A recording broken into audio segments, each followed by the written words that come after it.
You are listening to the Antler&FeatherCo Podcast. All right. Hey, guys, what's going on? Welcome back to the Antler&FeatherCo Podcast, the podcast for new and adult onset hunters. My name's Vince, and I'm just a newer hunter who's trying to learn everything I can about this awesome thing we call hunting. And as I'm learning new things, I just want to pass them right along to you guys. So before we get into today's show, I wanted to remind you guys, make sure you head over to our Instagram page at Antler&FeatherCo and get yourself signed up for the Antler&FeatherCo Best Buck Championships. We've partnered with Adams Precision Archery, Buzzard Roost Saddles, and Edible Outdoors Cook to put together a kick-ass prize package for you guys. Just as a reminder, if you win, you're going to take home the Antler&FeatherCo Best Buck Championship belt. You're going to take home a brand new set of gas bowstrings from Adams Precision Archery, and you are going to take home a brand new saddle from Buzzard Roost Saddles. If you are hunting on a youth tag, we have a youth division. You're going to win a miniature Antler&FeatherCo Championship belt. You're going to get a Woodhaven Intimidator grunt and snort wheeze call, and also a hat courtesy of Edible Outdoors Cook. So with that, I wanted to talk today about something that we all encounter in the woods. It's absolutely disgusting. I hate them, but I think it's something that we could all stand to know a little bit more about. So today we are going to talk about the disgusting little bugs we call ticks. Now, I think we all know about them. We're all aware of them. A lot of us try to prevent them, but I wanted to make sure that everybody had the information that they need to make sure they don't get any of the nasty diseases that come with these things. So today's guest is known as the top speaker and educator on tick prevention in the U.S., and he's dedicated to the hunter and the outdoorsman. So he is going to teach us all about ticks from start to finish and what to do if we unfortunately get those nasty little things on us. He's also going to give us a bunch of great pointers on how to prevent getting them on us in the first place. So with that, please welcome to the show, the Tick Terminator, Brian Anderson. Brian, how you doing, man? Oh, great. We've had a hard time connecting here, but it's always fun for me to talk about ticks. What happens a lot when I start talking with about ticks is sometimes the podcaster, you or the audience, they start getting creepy, crawly, and itchy, and all over you like that. So if that happens to anybody listening, it's normal. But it's only a voice, so I can't. It's not really a tick; it's just a voice. So, that's common to have that happen. That's one thing. Yeah, you mentioned the word tick or spider, and all of a sudden, every little thing you're like, oh no. So, it's funny. It's funny you would say those in the same sentence because ticks are actually arachnids. Are they? They're actually part of the spider family because they have 8 legs, like spiders do. Oh, that makes them even worse. Yeah, I didn't think they're not insects; they're arachnids. I didn't think ticks could get worse, but you just made them even worse. So sorry about that. Guys, if you get all itchy and stuff, we're sorry. Go cover yourself in a plastic bag before you continue listening to this one. All right, guys, you know how it works. We're going to open with a prayer, and then we're going to jump in and get talking about everything tick-related so you guys can have the knowledge you need before we get into the woods and start hunting to keep them off you, as well as what to do if they do get on you. So, all right, we'll say a prayer real quick. Lord, I thank you for Jesus. I thank you for what he did on the cross in our place. Without him, Brian and I wouldn't be sitting here able to talk to each other. We wouldn't have, we just wouldn't be able to live life. We would be just miserable and damned to hell. And because of what Jesus did in our place, paying a debt that we could never pay, we now get to enjoy the freedoms of your creation. We get to enjoy a relationship with you. And I thank you for Brian. I thank you for his time, that we were finally able to link up after all this time. And I ask that you would be over this conversation, that you would make it entertaining, fruitful, educational. And we ask all these things in Jesus' name. Amen. Amen. I love it that you start with a prayer. That is so cool. I mean, I am a believer myself. I tell a lot of people that Sunday morning, our church is just freaking awesome. We got a great new pastor here, and Sunday morning is a highlight of my week. Yeah, it truly is. It really is. So anyway, I'll shut up. Absolutely. No, you're fine. So to start it off, guys, or Brian, can you just let everybody know your general background? So how did you get into this whole big Tick Terminator thing? How did this start? Well, actually, a lot of things that interest people have start back when they were a kid. And we live in Michigan. So I was actually born in Upper Michigan, and my dad was state cop. We moved downstate. And during those years, we would travel way back up 500 miles to Upper Michigan to visit my grandparents who lived in a couple hundred acres in the woods. Beautiful spot. And I remember looking at kids or ticks in those days and watching them crawl on me and watching them on the dog. My grandpa's dog would get them. And after about 3 days, I mean, they're the size of a gall darn little tiny, disgusting grape, and fat and full of blood. And I don't remember if my brothers and I ever did the hammer test and go poop. I don't know if we did that, but it was fun watching my grandpa take him off the dog. And to me as a little kid, that was back in the 60s, because I don't know, I'm going to be 64 here next month. I'm probably old enough to be your daddy. I don't know. But anyways, it was, they were just a kind of a nuisance, like a mosquito. They suck your blood. We never had any problems, never had any talk about Lyme disease. And, until recent last 20 some years. And probably 10 plus years ago, I really had a renewed interest in them again. I shouldn't say, well, because my wife just absolutely despises them and hates them with a passion, like we all do. Good lady. And yeah. I was thinking, what if they come in the house? How am I going to take care of this? How am I going to, I brought them in the house before, but so I started kind of looking and researching them a lot. And I'd actually bring ticks into the house, into the basement, put them on the carpet, a white carpet where you could see them really good, and play with them and try to learn about them. Learn about what do they like, what do they don't like. And it was pretty tough, but I eventually learned. And the grandkids would come down there with me, and they call it wood ticking. We'd go underneath the kitchen sink and just look for any kind of product that we could try to get to try to get them to move with the smell or whatever.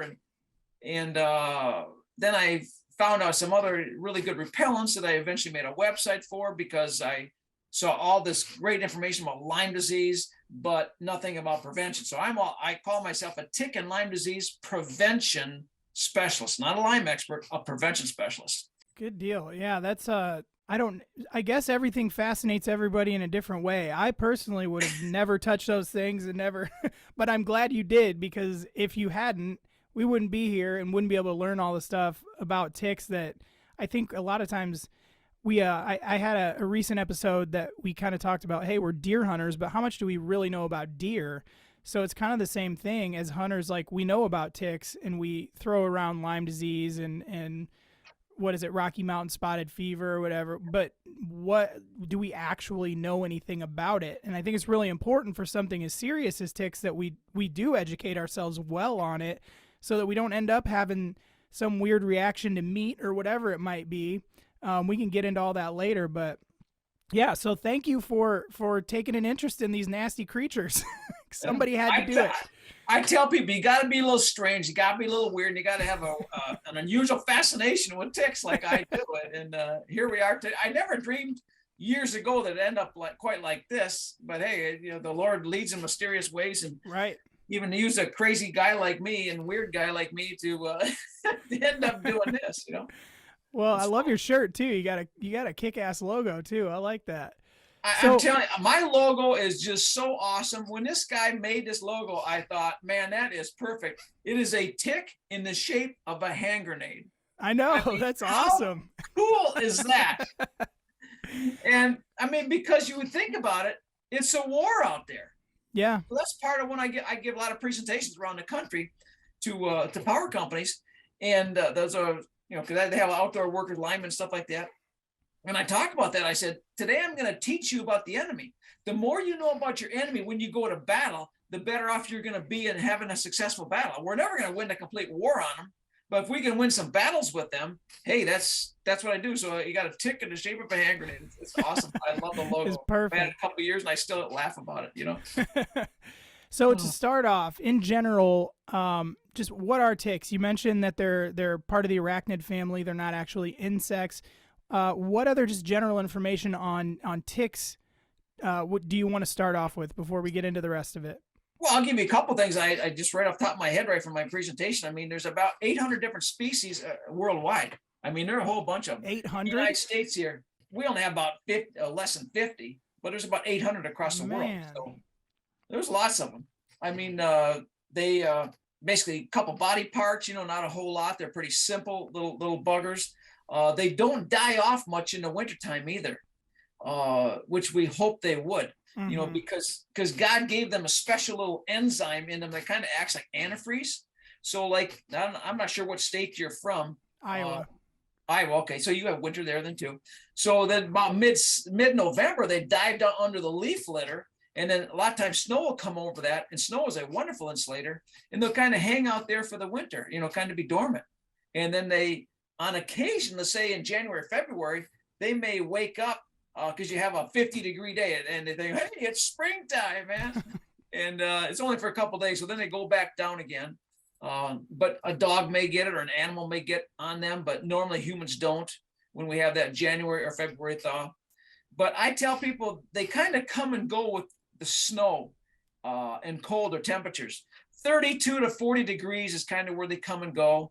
So that makes southern states pretty much, it's almost year round for them. They almost never have a relief, like we do in the north. Yeah. So that's one thing as a hunter. I know, in early season up here when it's still kind of warm out, through October, you kind of make sure you check for ticks, but I know myself in particular, when it starts getting cold, I usually stop worrying about them. So basically as a hunter, when we do get those days where it does warm up and we're all happy to be out hunting, I guess we probably should be a little more aware that the ticks are still there. Cause I guess I just assumed, or I think most people assume with bugs in general, like once it gets cold and you don't see them anymore, you just kind of think they disappear. So, not entirely. No, I mean, I tell people, I'm an avid rifle hunter and for deer, and our starts November 15th. And I make sure that my deer hunting clothes are treated, prepared for ticks even then, because we don't know if it's going to be 50 degrees, which definitely is tick weather, or 5 degrees, which is not.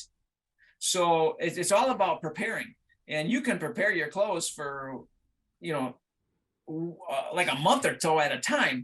So it's better to be prepared than not be prepared, I guess is what I'm saying, because ticks can cause awful lot of problems. What's the most common types of ticks that hunters could expect to encounter? The most common types of ticks that we're going to encounter are pretty much 3 of them. You have the deer tick, which is actually an eastern black-legged tick, they call it. We call it a deer tick for the nickname.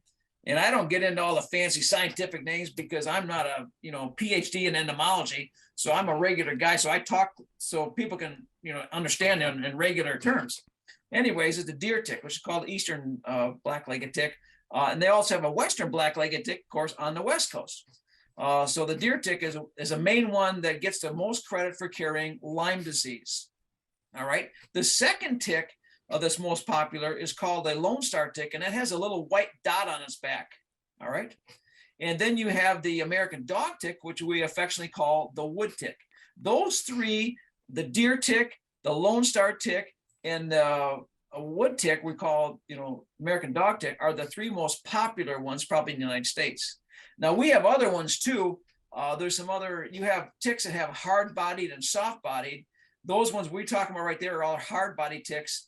Those are mostly on the, if you draw a line pretty much straight down the United States and you have an east half and a west half, we're talking mostly about the eastern half of the United States. The southwestern part of the United States can have some other ticks called soft-bodied ticks. So they're basically soft-bodied. But anyways, most of our audience is probably here in the eastern half, I would think at this point. But that's kind of how it works. And as far as a tick can have, they can have different diseases also. And the Lyme disease is probably the most popular because it's probably the worst. But they can have other diseases like anaplasmosis, babesiosis, ehrlichiosis, tularemia, Rocky Mountain spotted fever. And there's another one there called AlphaGal Syndrome, which if you get that, you can be allergic to red meat for the rest of your life. Hunters don't want that. That is for sure. Because most hunters, we like to eat venison too, Right. So, I mean, that would be allergic to venison, steaks, hamburgers, it's not good. at all. So, do all the three main ticks you mentioned, do they all carry the same types of diseases, or how does a No. tick? So how does a tick? I guess, like, where does the disease in the tick come from? How do they It's even? a very good question, but let me back up and say here, certain ticks are most popular for certain diseases. Like Lyme disease is pretty much almost always, I mean, like 99.9% normally going to be a deer tick. Okay. Okay. The AlphaGal syndrome for the allergic reaction to meat is generally going to be the Lone Star tick. Okay. And then wood tick can give like anaplasmosis, I think, of Babesiosis. I'm not quite sure on that, but sometimes a tick can have actually several different diseases all at the same time. So now here's what happens is, I might as well get into the life cycle here because that's, you kind of asked it, but you didn't know it. Yeah. What happens, I'll get into that. The female tick gives birth to anywhere between 1,000 to 5,000 eggs at a time. Oh. Typically in June. And after a couple weeks, they hatch out of those eggs, and then they're looking for something to eat. Now, that's what people a lot of times will refer to as seed ticks, okay? Because they are just a little tiny speck. I mean, just a speck on the ground. You can barely see them. You can imagine if a tick has 1,000 to 5,000, they got to be pretty tiny. Yeah. So anyways, the ticks only eat, these type of ticks, hard-bodied ticks in our area only eat one time a year. All right. So this seed tick is sitting on the forest floor a lot of times on the ground. And so their opportunities for a good host are pretty limited because they're so small. All right. So typically the most common first host for them is a white-footed mouse because it's low to the ground. They get on that white-footed mouse and they start sucking the blood. The germs or the pathogens from that white-footed mouse that go into the tick is where they get their diseases. They are not born with any diseases. They get it from their first host, typically a white-footed mouse. So after a couple of days, they drop off and they do whatever ticks do, which ain't a whole lot. I mean, it's a boring life. And right after that, I mean, they feel like they just came back from the full belly deli. I mean, they are happier than a pig in mud, so to speak. And they just kind of hang out and soak up that meal for the year, that fall, that winter. And as they're molting into their next series throughout that time, the next spring they wake up as a nymph tick, the size of a poppy seed. Okay, so a little bigger. Now that poppy seed is generally given credit for about 80% of the people who get diseases get it from a poppy seed size tick. Why? Because you can barely even see the little sucker. All right, think about how small that is. Yeah. So they may have us as a host, or maybe some animal. They have their meal, 2 or 3 days, for that season, and they do whatever ticks do again, which ain't a whole lot. And they molt in the next series, that fall, that winter, come out the next spring as an adult, and then the adult could feed on us also. They could feed a lot of animals. They maybe get a bigger animal.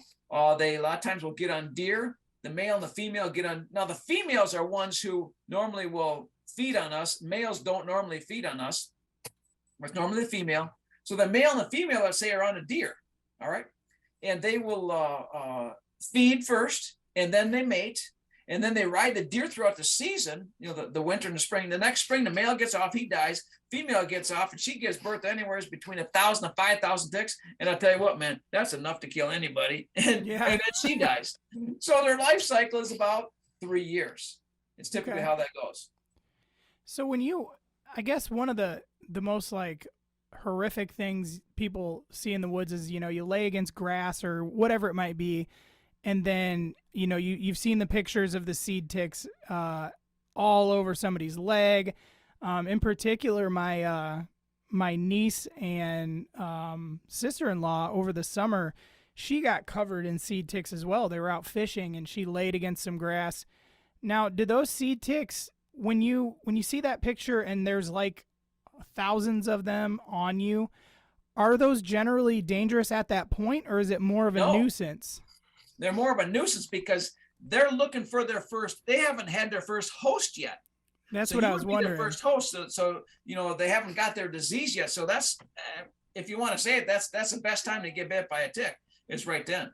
Same thing happened to my niece this summer. Actually, out in a wooded area, but she was on my brother's lawn out in the woods. Okay. Mm-hmm. And she was sitting down and she started getting, I happened to be there even too. That was kind of cool. So she only had a few of them on there, but the female must have given birth right there in my brother's yard, which is very unusual. Usually it's in more wooded, a woods area, a grassy area, but maybe she dropped off from the deer right there, because of course they have deer in the yard, and that's where she ended up giving birth there in June.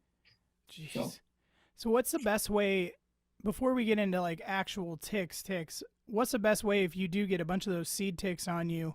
Is there a best way to get them all off other than just trying to wipe them off, or? Wipe them, I guess. I've never had that many on me like that before. Any way to get them off, but just make sure you do. Sometimes people may break out a little bit if they get a whole bunch of them. My niece only had maybe a half a dozen on her when she started to notice them, because I think a friend of hers noticed like the little black speck moving on her leg. I don't even think she felt it yet. And then she got up and I said, you must have sat on a nest of ticks right there. So, and I happened to be there at the time. It was amazing timing, but yeah, she went in and showered right away, which is probably the best thing to do, because they probably hadn't attached yet and they could just didn't go down the drain.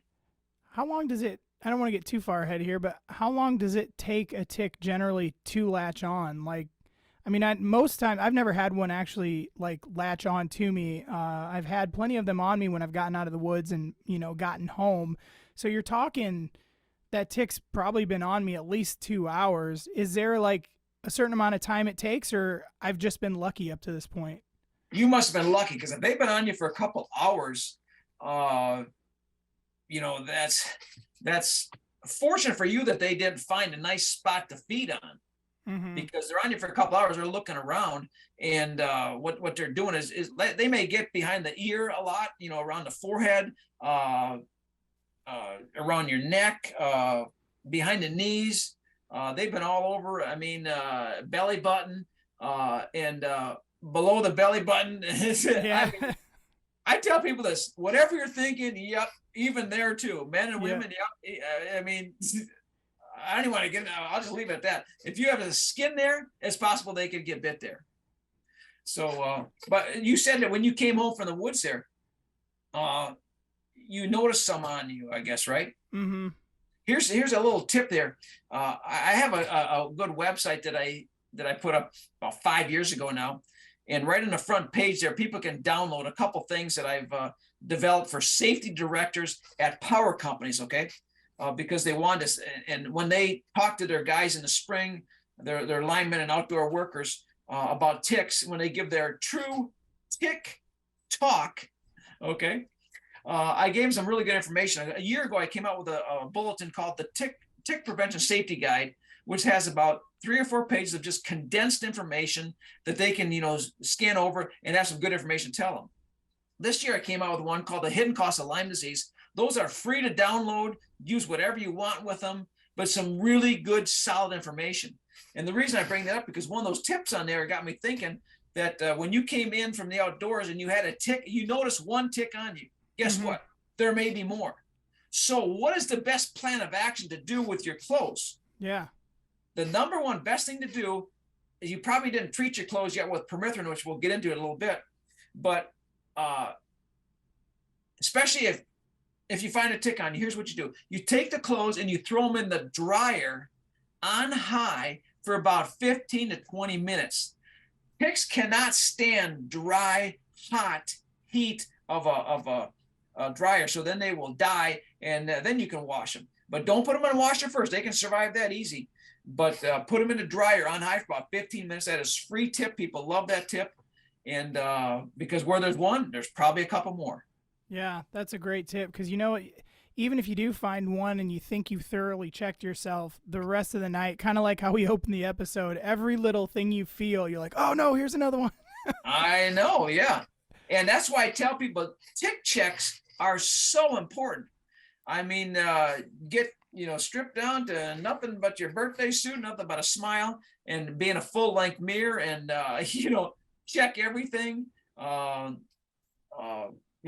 over, and if you're married to your spouse, and you can, have some entertainment there, and anyways, I really tell people tick checks, every day during tick season, if you've been out in that area, we're in a tick type of area, because ticks are going to be, and as I get to that now, is they're going to be in an area that's kind of low-lying grass, vegetation like that. They don't fall out of trees, they don't jump, they don't fly.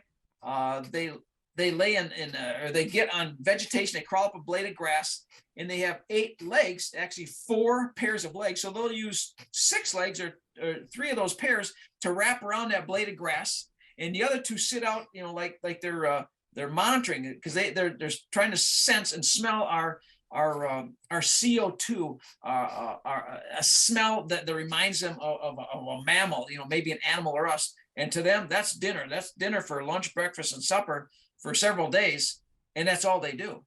So they're monitoring for that. So if you get it when you get home or wherever it may be, and you do your tick check and you find one, hopefully not in a horrible spot, but you find a tick on you, what's the best course of action to get that tick off? I know you're not supposed to just rip it off. So what do you recommend is the best way to get a tick out of your skin?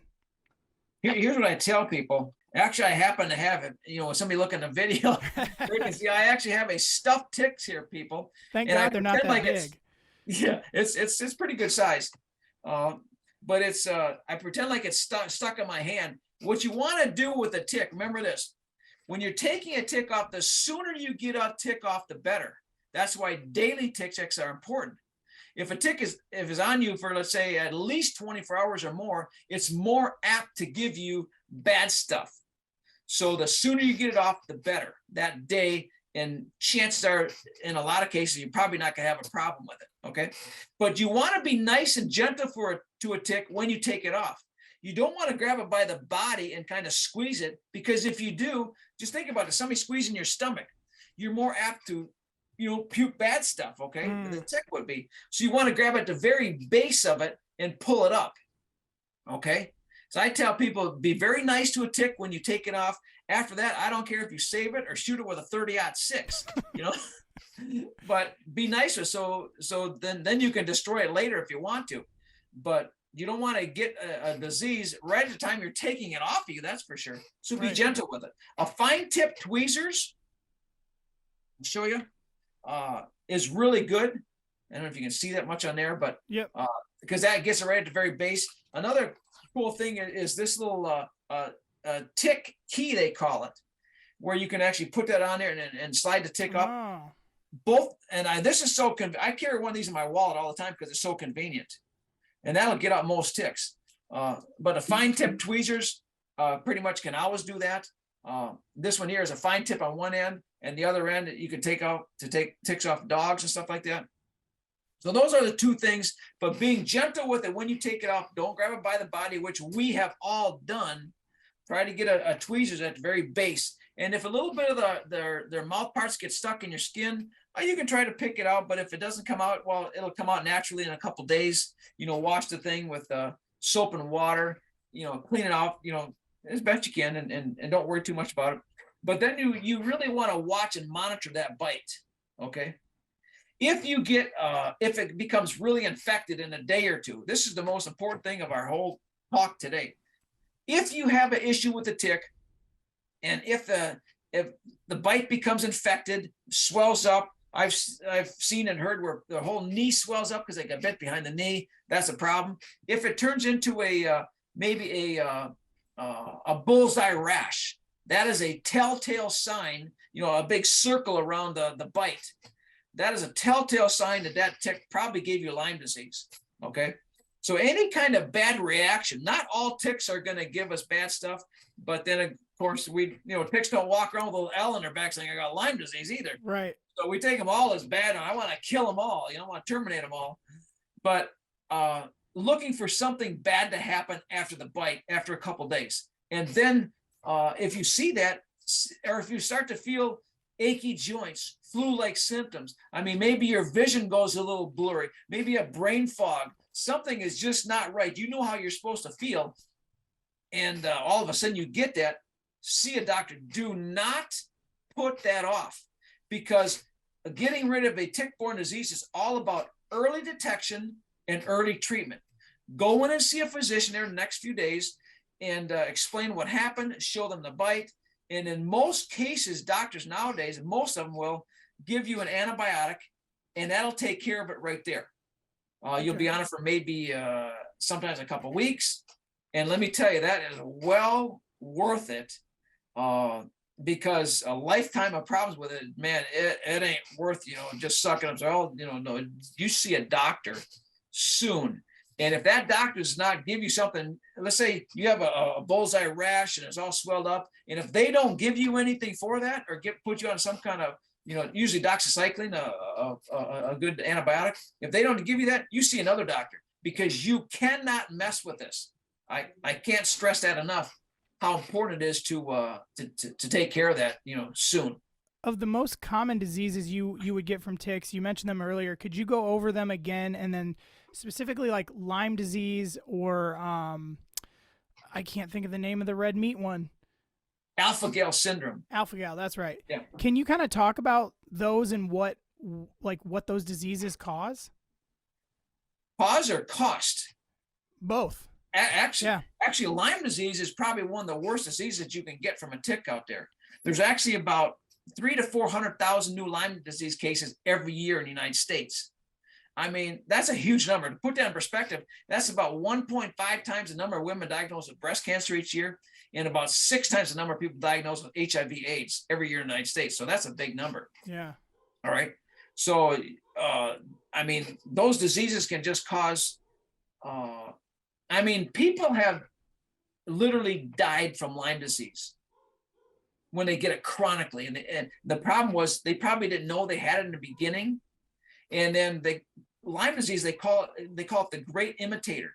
It acts like fibromyalgia. It acts like multiple sclerosis. It just acts like a disease that maybe you would think a kid had mono, because it just sucks the energy right out of you. So it's good at masking. And then the problem with Lyme disease is the tests that they use nowadays are not very good, especially in the beginning, when you need it the most. Right. That's why a lot of times doctors will put somebody on antibiotics just to be safe, just to make sure they knock it out of their system. So that's kind of how that works. Does that make some sense? Yeah. And once you have Lyme disease, you have it, right? Like currently there's no way to get rid of it. It's really tough to get rid of. I had a friend that actually helped motivate me through this years ago. Part of my motivation for what I do. And he was so sick with Lyme disease. I mean, he couldn't even hardly open a bottle of water. Really? He was just curled up in the corner on the floor, just wrenched with pain. I mean, it can be just devastating. And actually, a lot of times, insurance companies don't cover it a lot of times, which is a shame. So a lot of times people end up going to, we'll call them non-traditional doctors, holistic type of doctors, that type of doctors. And that's where they usually find their most success. And it's through a series of testing, series of boosting their immune system to help the body fight it with some other, medications. And it ends up costing people. I mean, that's what I did this year. The cost of Lyme disease can sometimes, I've seen it anywhere between a few $1,000s up to several $100,000 people have spent in the battle with trying to get rid of it. Yeah. So it's really tough to get rid of it for good. A lot of times they can limit it so they can live with it and feel a lot better, but it can sometimes be a lengthy process to do that. That's why it's so important to get rid of it in the beginning, so you don't have all that in the end. Right. Yeah. I remember watching a show a few years back. I can't remember what it was called now, but basically it was people would go to a doctor and they have all these ailments, and the doctor's like, there's nothing wrong with you. And it seemed like almost every one of them ended up like falling on, like, I guess you have Lyme disease. And I mean, it seemed like everybody's symptoms were somewhat different, but they were all terrible. So, yeah. I mean, Lyme disease sounds like it's really not something to mess around with. It's not. I mean, they say sometimes, even in my article there that you can download right on my website, it usually takes about 5 to 10 doctors a lot of times to finally diagnose it properly. Man. Because after all that time, they think, well, gosh, well, maybe, I guess, well, so we tried everything else. Maybe we'll try Lyme disease. And 10 doctors later, that's when he does. Yeah. So then AlphaGal syndrome, go over that one again real quick. So basically you develop an aversion to red meat. Does it? Yeah. Like, here's what can happen.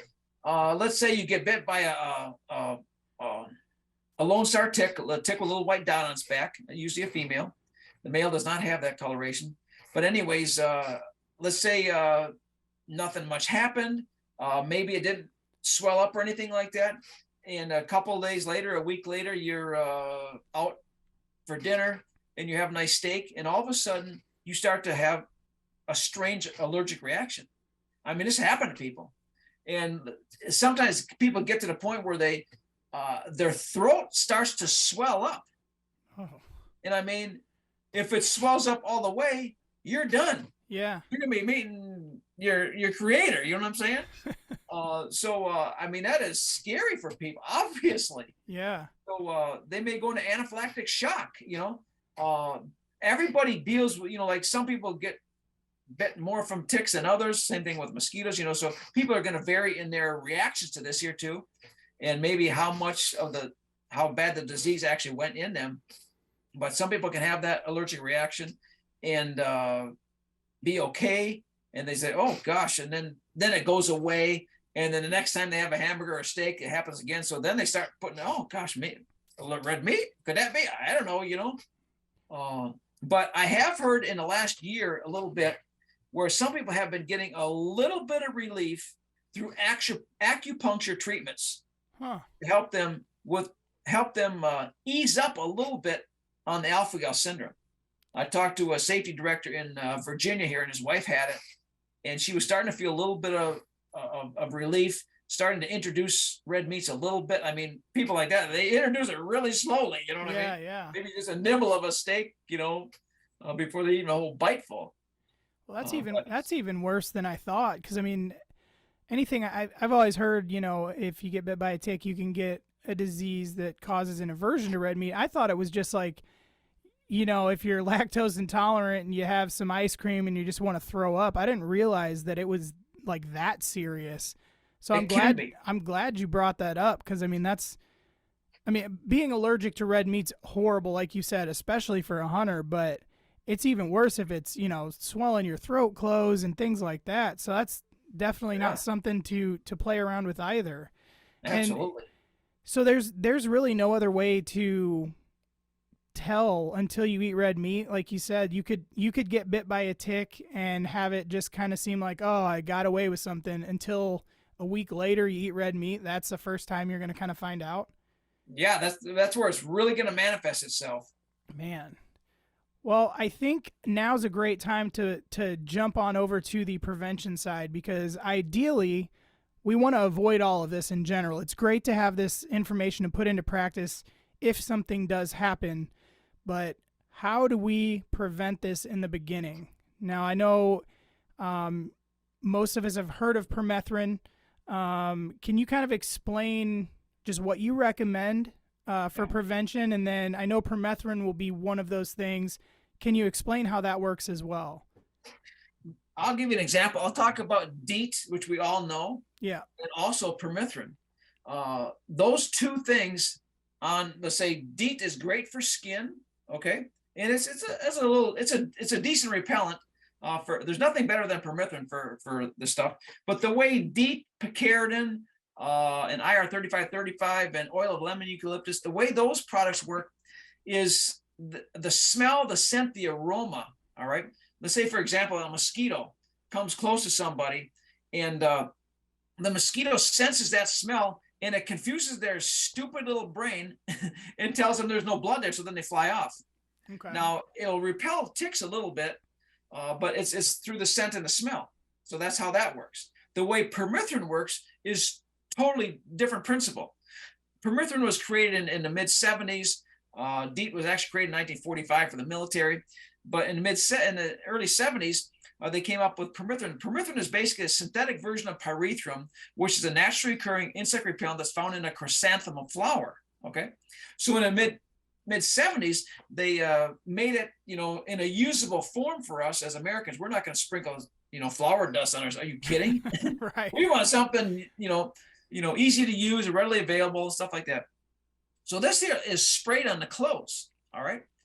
And what happens when it's sprayed on the clothes, let's say I noticed a black fly, for example, landed on my thigh a couple of years ago out of my mom's in the woods. And it started dancing around on it because it could sense the particles of permethrin in the garment, in the clothes. And they call it the heartbeat syndrome. And it eventually flew away. And I say, cha-ching, I won because it didn't bite me. I wish I could have had a video. It was hilarious, because if that black fly could have talked, it would say, what the heck did I just land on here? I never felt this before, So now ticks are crawlers. Ticks generally get on our shins and are walking up our legs on our clothes. And every step they take drives their nervous system nuts. If to them, permethrin feels like an electric grid to them. Okay. So if they're on our clothes, they start down there on our shins. By the time they get up to our thighs and our belt line, it's been, probably about a minute or less or so. And a lot of times they will die because they can't stand it any longer. And then they'll fall off. So that way, at the end of the day, you're going to have a heck of a lot less ticks on you, almost none in most cases, because the permethrin has driven them crazy. Is that making sense? Yeah. So it's not actually like a chemical that somehow kills them. It's like No. almost like I guess if we got scared to death, like someone, boo, and we just have a heart attack, like it kind of just. It works on their nervous system because they can sense it, and it eventually kills them because of that. So they call it a contact repellent. They don't notice until they come in contact with it, as opposed to the scent with a DEET. So that's how that works. And that's why it's so important and the cool thing about permethrin that I love is that it actually sticks and it binds to the fabric when you spray it on there. And it stays for weeks and months on end, even through the laundry a whole bunch of times. You don't have to put it on every day. So for my hunting clothes, I can easily put it on, it lasts for weeks, Yeah. Hunting season is only 15 days anyways, whatever it is. But even turkey hunters, they can spray their turkey hunting clothes at one time and be set for the entire season. Yeah. Which is really cool. And it's such a cool product. I call it vitamin P for your clothes.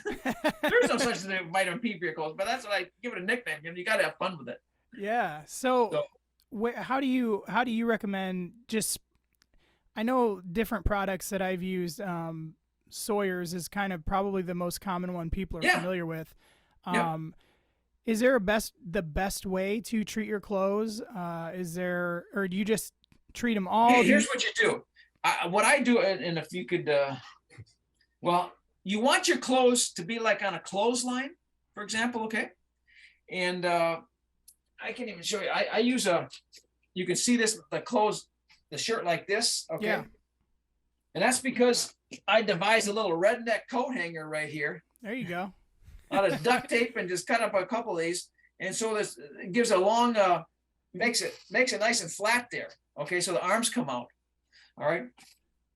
And what you want when you spray your clothes, it's best if they're either laying flat on the ground, so there's no wrinkles on them, or laying flat on a hanger somehow, and spray them down. When you spray them down with permethrin, you want to get it so they're damp, so the color starts changing your jeans or whatever color it is. You don't have to soak them like you spill in water, but get them so they're not dripping, but good and damp. Okay.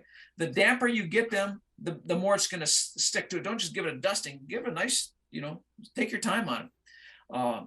But yeah, flip it around both sides. You don't have to do them inside out, but just both sides. And that adheres to the fabric.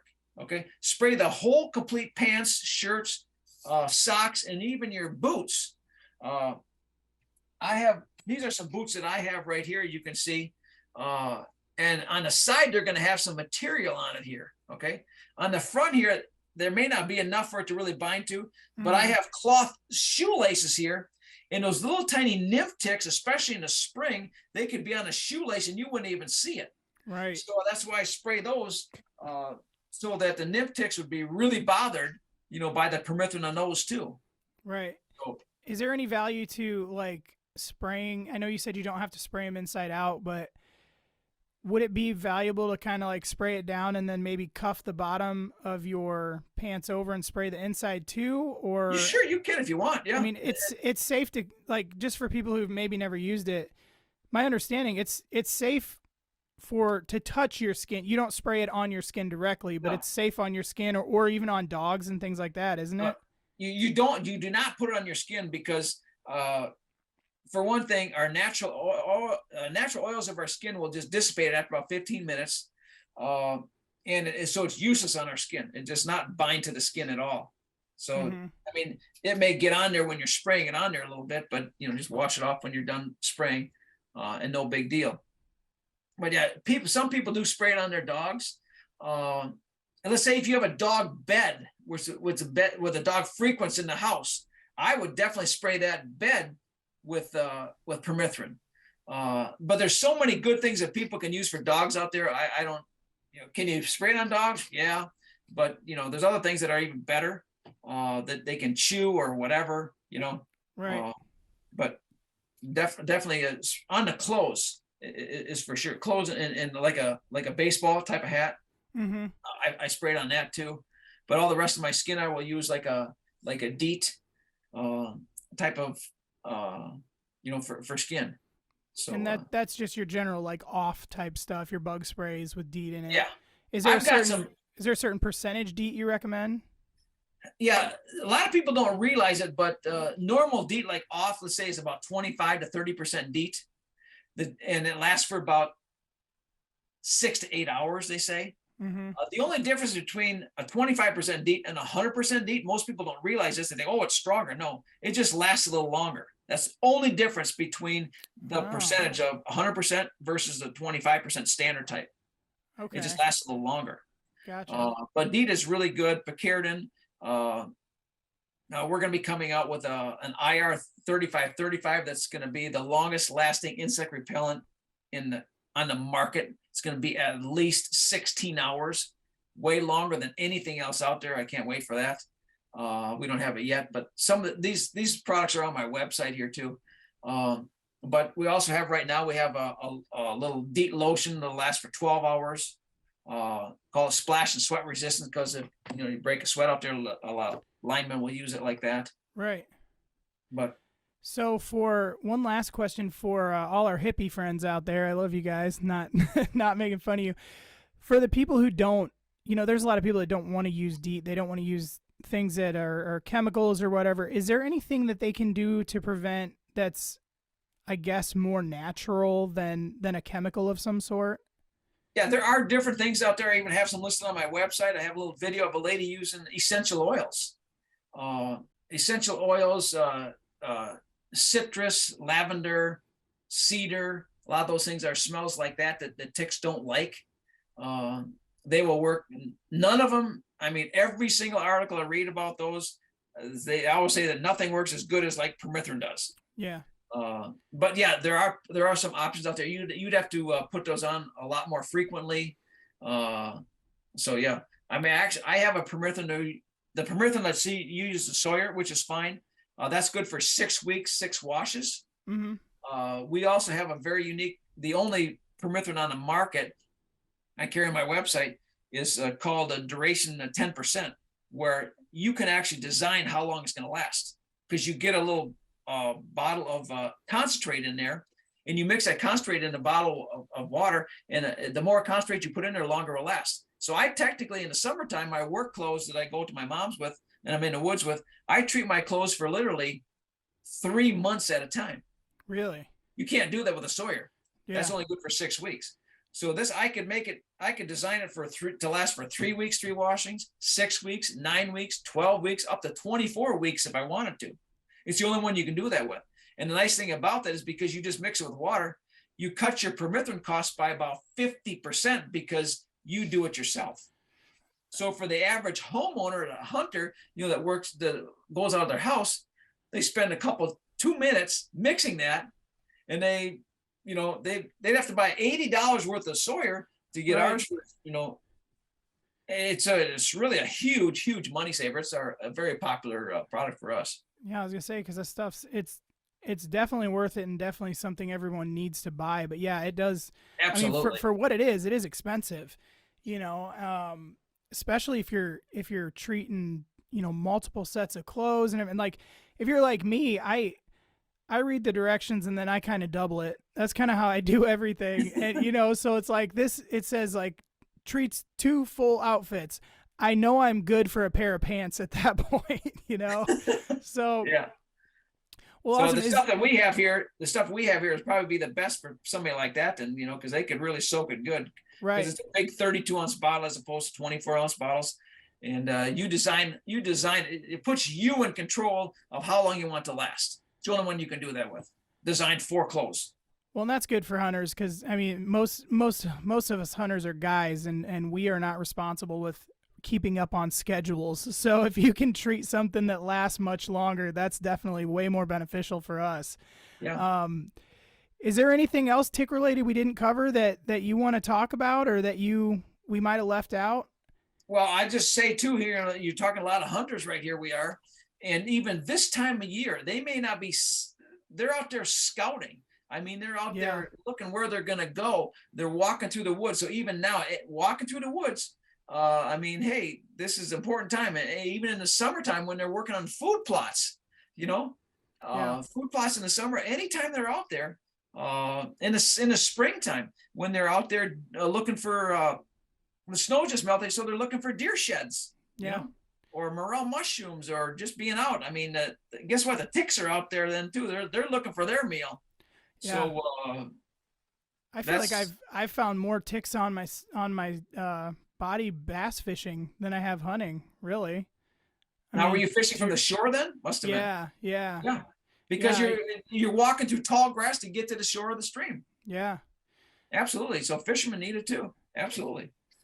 Well, hey, this is great stuff to know, guys, and it's not meant to scare you. And sorry if it made you feel creepy crawly, but it is something that we definitely need to be aware of. And some of these diseases are worse than I even realized they were, and I definitely don't want them, and I don't want any of you guys to get them. So, Brian, I'm super thankful for your time and you coming on here. Let everybody know, what is your website? Where can they find you? Where can they get all of this information? The different recommendations you put out and your products. Let us know your website and where else we can find you. They can go to thetickterminator.com. I mean, they can Google Brian Anderson, the Tick Terminator. I got like 5 pages, on Google because of all the speaking I've done and stuff like that. But yeah, thetickterminator.com. They can go right there. And I will end with a poem that I wrote about ticks. How's that? Let's do it. It goes like this.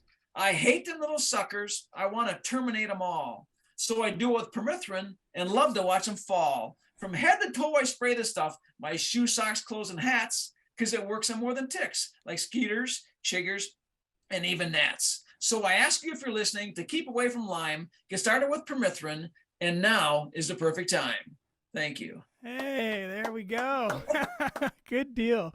Well, hey, man, I really appreciate your time, and good luck to you this year deer hunting, and good luck to all you guys. And let's keep the ticks off us. Yeah, if you need thanks to for having me. You guys want more information, head on over to Brian's website. I've been on there a few times. It's loaded with great information. You'll leave that website knowing absolutely everything you need to keep ticks off you and keep yourself healthy. So thanks again, Brian, and we will catch up with you later. You're welcome. All right, well, there you have it, guys. Now you all know how to be your own Tick Terminator. Make sure you hit up his website, seriously, and get yourself squared away so you don't have to worry about this. I would hate for any of us to get the nasty diseases that these things carry. So make sure you get that taken care of. And hey, if you guys like this show, if it was valuable, if you feel like you can take on the tick world now, do me a favor, wherever you're listening to this podcast, like, subscribe, follow, share the show. Sharing the show is a huge way to help us grow this show. It also helps to rate and review. The only reason I ask you guys to do this is because I want to get all of this information in front of as many people as we can. And the best way to do that is to have good ratings and good reviews, and for you guys to share the show with all your friends, whoever will listen. And I can tell you, I greatly appreciate that. Like I said, I'm not doing this to make a living off of it. It's just a hobby, but I just want as many people to know this information as we can get. So make sure you're following us on Instagram at Antler&FeatherCo. We're also over on YouTube, Antler&FeatherCo with the little and sign, no spaces. We are also on Facebook. And like I say every week, I appreciate every single one of you guys listening. I love doing this, and if you guys are loving it, we're going to keep it on rolling. And make sure you're signing up for that Best Buck Championship belt. We want to get as many people into that contest as we can. And thank you guys for listening. We will catch you next week. This is the Antler&FeatherCo Podcast.